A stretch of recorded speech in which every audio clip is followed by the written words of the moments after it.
हाँ जी स्टूडेंट्स, तो हमें अब बनाना है सेमिनिफेरस ट्यूब्यूल का ट्रांसवर्स सेक्शन।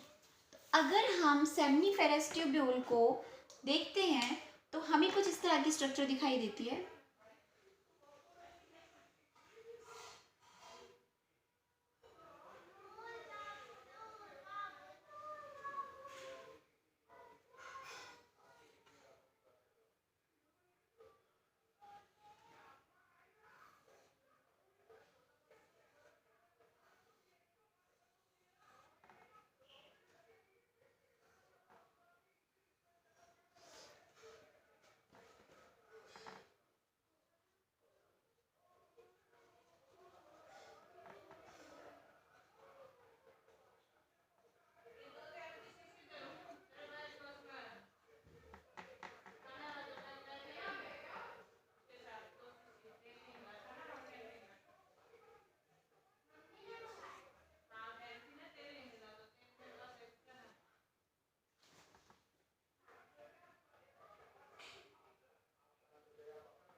कि सारी में इसी तरह की स्ट्रक्चर होती है। मैं इसकी सिर्फ लेबलिंग बता रही हूँ आप लोगों को।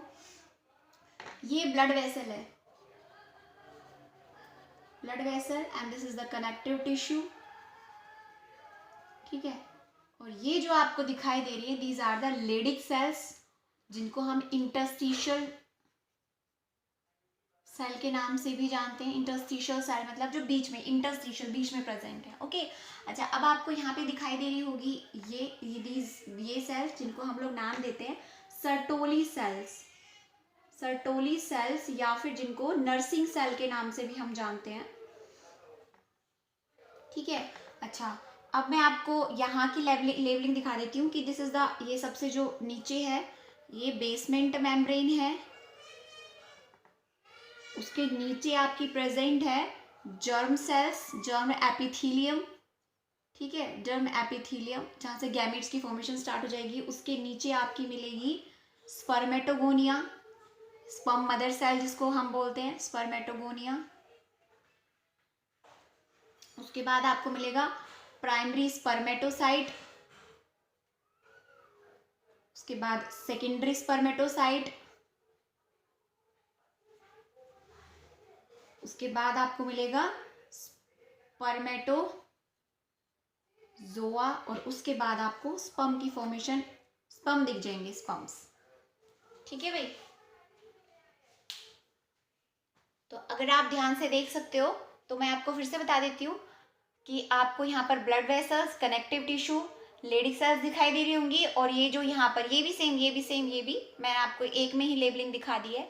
ओके, बेसमेंट मेम्ब्रेन, उसके बाद जर्म एपिथेलियम। ये जो आपको मैंने ये बताया ना, ये हम करेंगे कि स्पर्म की फॉर्मेशन कैसे कैसे होती है, वो हम ये सारी चीज़ें फिर से करेंगे। बस मैंने आपको दिखा दिया कि कैसा दिखता है। तो मैंने ये भी बात की कि टेस्टिस में दो काम होते हैं, एक तो स्पर्म की फॉर्मेशन जो यहाँ पर होगी, ये हो रही है, स्पर्म की फॉर्मेशन कैसे होगी वो हम देखेंगे, वो हमारा टॉपिक रहेगा स्पर्मेटोजेनेसिस में कि कैसे होती है। तो स्पर्म की फॉर्मेशन करता है एक तो टेस्टिस, दूसरा आपको दिखाई दे रहा होगा कि सर्टोली सेल्स हैं जिनको नर्सिंग सेल का नाम देते हैं। तो नाम से पता चल रहा है कि ये नरिशमेंट प्रोवाइड करेंगे डेवलपिंग स्पर्म को।